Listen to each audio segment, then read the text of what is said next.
عليكم أعزائي المتابعين، لا تنسوا تشجيعنا بالإعجاب والاشتراك في القناة ليصلكم جديدنا. ابقوا معنا.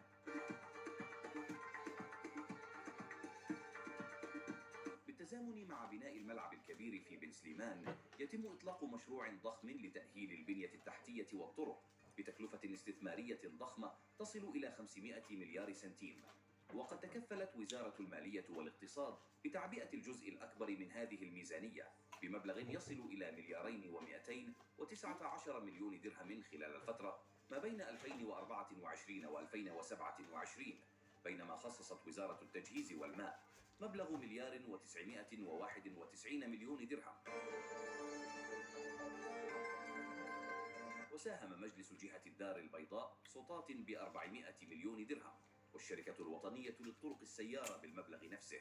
ويأتي هذا الغلاف المالي في إطار اتفاقية تهدف إلى تحسين وتأهيل المحاور الطرقية، تعزيز شروط السلامة الطرقية، وتحسين مستوى الربط الطرقي للملعب الكبير الدار البيضاء بن سليمان، وذلك ضمن التحضيرات المستمرة لتقديم ملف المغرب لاستضافة كأس العالم 2030.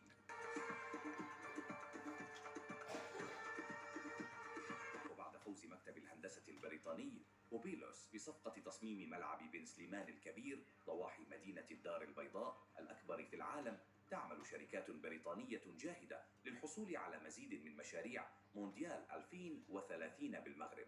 في هذا الصدد قام وفد بريطاني مكون من 12 شركة بزيارة إلى المغرب امتدت 4 أيام لاستكشاف فرص الاستثمار والحصول على صفقات تتعلق بمونديال 2030 الذي يستضيفه المغرب إلى جانب إسبانيا والبرتغال.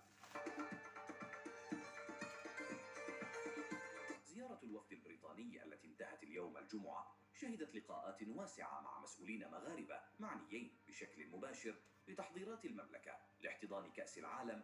ويتعلق الأمر بالمكتب الوطني للمطارات، المكتب الوطني للسكك الحديدية، مجلس جهة الدار البيضاء، وزارة التجهيز والماء، المدير العام للمركز الدولي للمعارض بالدار البيضاء، الاتحاد العام لمقاولات المغرب CGEM. الوفد البريطاني عقد أيضا اجتماعا مع كبار المقاولين المغاربة، وبالأخص شركة SGTM وجيت كونتراكتورز، لمناقشة فرص الاستثمار في البنية التحتية لكأس العالم والجهة المشرفة على المسرح الكبير في العاصمة الرباط. وخصص المغرب ميزانية أولية تتراوح بين 50 و60 مليار درهم، ما يعادل 5 إلى 6 مليارات دولار أمريكي، لتنفيذ مشاريع ضخمة في مجالات البنية التحتية والمرافق الرياضية. هذا الإنفاق من المقرر أن يشمل تطوير الملاعب وتحسين شبكات النقل، علاوة على تعزيز قدرات المرافق السياحية، بهدف استضافة هذا الحدث العالمي وفق أعلى المعايير الدولية. وتشمل هذه الاستثمارات تجديد 6 ملاعب رئيسية وتجهيزها بأحدث التقنيات في مدن مثل الرباط، مراكش وطنجة، بالإضافة إلى بناء ملعب جديد في الدار البيضاء بسعة تبلغ 115 ألف مقعد ليصبح الملعب الأكبر في العالم. كما خصصت المملكة ميزانية قدرها 8 مليارات درهم لتطوير مراكز التدريب والمرافق الرياضية بهدف توفير بيئة مثالية للتدريب للفرق المحلية والدولية على حد سواء. وتتضمن الاستثمارات كذلك 17 مليار درهم لتحسين شبكات النقل، بما يشمل تطوير الطرق السريعة والمطارات وإنشاء خطوط سكك حديدية جديدة تربط المدن المستضيفة.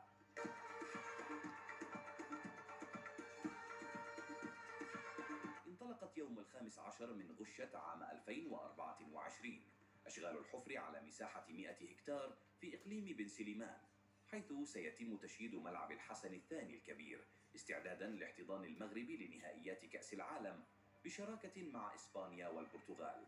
كشفت اللجنة المغربية لملف تنظيم نهائيات كأس العالم مونديال 2030 تفاصيل تشييد ملعب الحسن الثاني الكبير في إقليم بن سليمان التابع لجهة الدار البيضاء سطات، استعدادا لتنظيم هذه التظاهرة العالمية بشراكة مع الجارتين إسبانيا والبرتغال.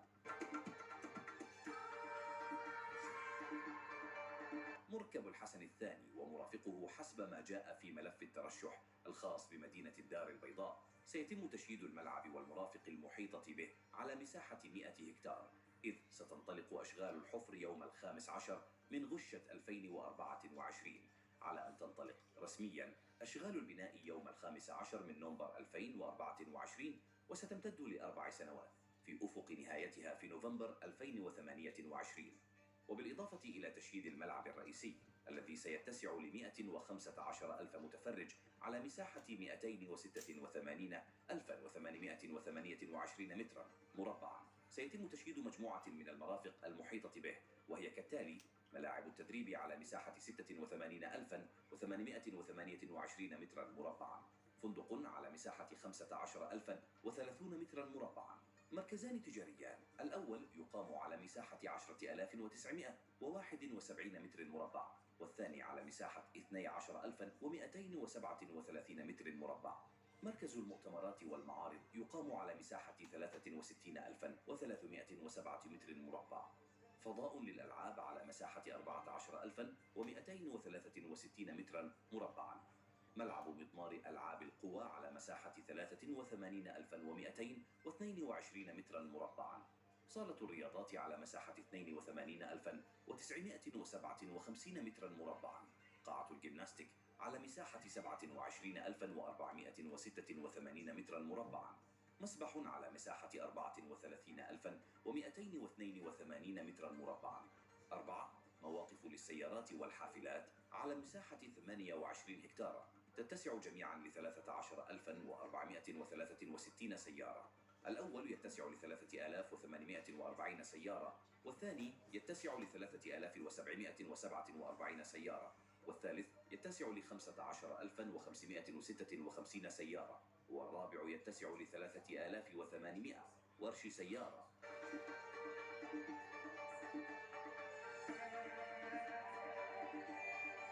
تعزيز وتقوية البنية التحتية الطرقية المؤدية إلى الملعب، إجمالي مسافة 64.3 كيلومتر، وذلك من خلال تقوية وتوسيع الطريق السريع، بناء جسور وقناطر، بناء تقاطعات الطرق من أجل تسهيل الوصول إلى الملعب من 3 مداخل رئيسية. وقد رصد لأشغال تقوية وتعزيز البنية التحتية الطرقية غلافا ماليا حدد في 4 مليارات درهم.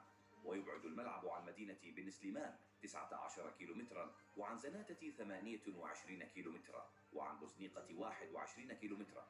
مطار محمد الخامس. وفي إطار تشييد الملعب تقرر بالموازاة مع ذلك تطوير وإضافة بعض التحسينات على مطار محمد الخامس من خلال تشييد مدخل جديد ومدرج جديد للطائرات، إذ يرتقب أن تنطلق الأشغال شهر شتنبر عام 2024 على أن تنتهي في 2025 دجنبر 2029.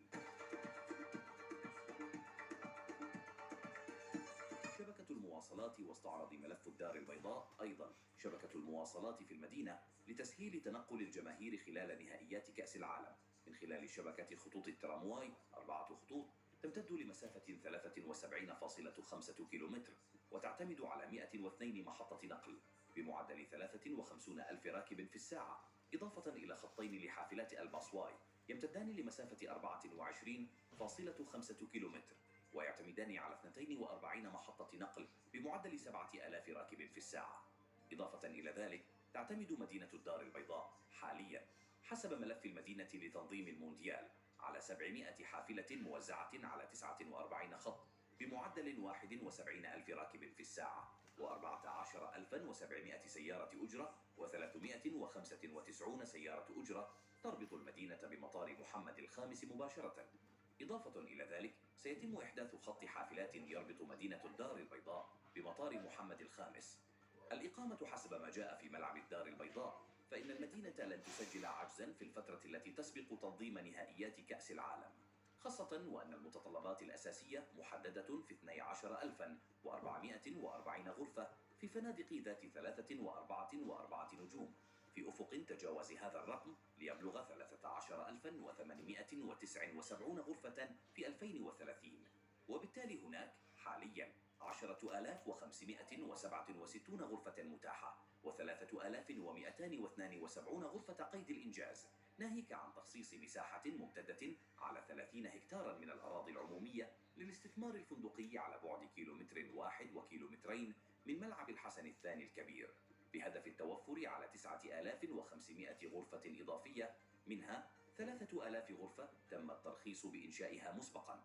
وبالنسبة للغرف الكبيرة ذات الاستقطاب العددي الكبير، هناك 4206 غرف متاحة، و3661 غرفة قيد الإنشاء، و1000 غرفة مرخص بإنجازها، ناهيك على 7000 وحدة سكنية متوفرة. ملاعب التدريب تضمن ملف ملعب مدينة الدار البيضاء توفير 11 ملعباً لتداريب المنتخبات التي ستخوض مبارياتها في المدينة، وهي ملعب مركب محمد الخامس، ملعب العربي الزاولي، ملعب الوازيس التابع لنادي الرجاء الرياضي، ملعب مركب بن قلون التابع للوداد الرياضي، أكاديمية الرجاء الرياضي، ملعب الأبجيكو، وملاعب مازاغنفوت في الجديدة، الملاعب المحيطة بملعب البشير بالمحمدية، الملعب البلدي بالمنصورية.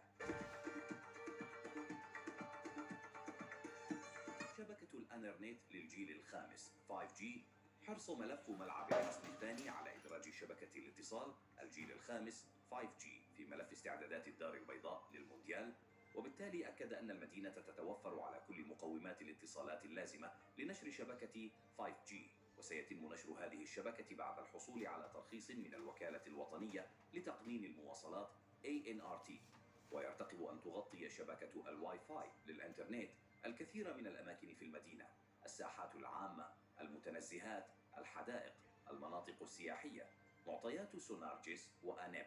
كانت الشركة الوطنية لإنجاز وتدبير المنشآت الرياضية سونارجيس والوكالة الوطنية للتجهيزات العامة آنيب كشفتا سابقاً بعضاً من تفاصيل مشروع تشييد ملعب الدار البيضاء الكبير،